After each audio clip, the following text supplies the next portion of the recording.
মেহেরপুর সদর উপজেলা পরিষদের নবনির্বাচিত চেয়ারম্যান ও ভাইস চেয়ারম্যান দ্বয়ের সংবর্ধনা উপলক্ষে শুক্রবার বেলা 4টার দিকে আমজুপি ইউনিয়ন আওয়ামী লীগের আয়োজনে এক অনুষ্ঠানের আয়োজন করা হয়।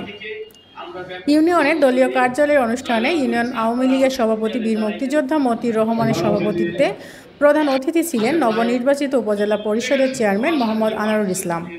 বিশেষ অতিথি হিসেবে উপস্থিত ছিলেন উপজেলা আওয়ামী লীগের সাধারণ সম্পাদক ও বারাদি ইউনিয়ন পরিষদের চেয়ারম্যান মোহাম্মদ মমিনুল ইসলাম, মহিলা vice chairman Latifunnesa Lata, vice chairman Mohammad Abul Hashem, Buripota UP chairman Mohammad Shahjamal. সভায় স্বাগত বক্তব্য রাখেন আমজুপি ইউনিয়ন পরিষদের সাবেক চেয়ারম্যান প্রয়াত আওয়ামী লীগের সদর উপজেলা কমিটির সভাপতি বরহানুদ্দিন আহমেদের জ্যেষ্ঠ পুত্র ও সম্ভাব্য চেয়ারম্যান পদপ্রার্থী সেলিম রেজা। সভায় নবনির্বাচিত চেয়ারম্যান দ্বয়ের ফুলের তোড়া দিয়ে বরণ করা হয়।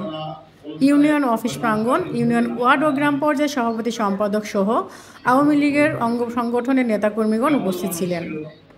অনুষ্ঠানটি উপস্থাপনা করেন আওয়ামী লীগের জেলা শাখার সহ-প্রচার সম্পাদক মিজানুর রহমান হিরণ। শিরিন আক্তার, মানবতার চোখ, মেহেরপুর।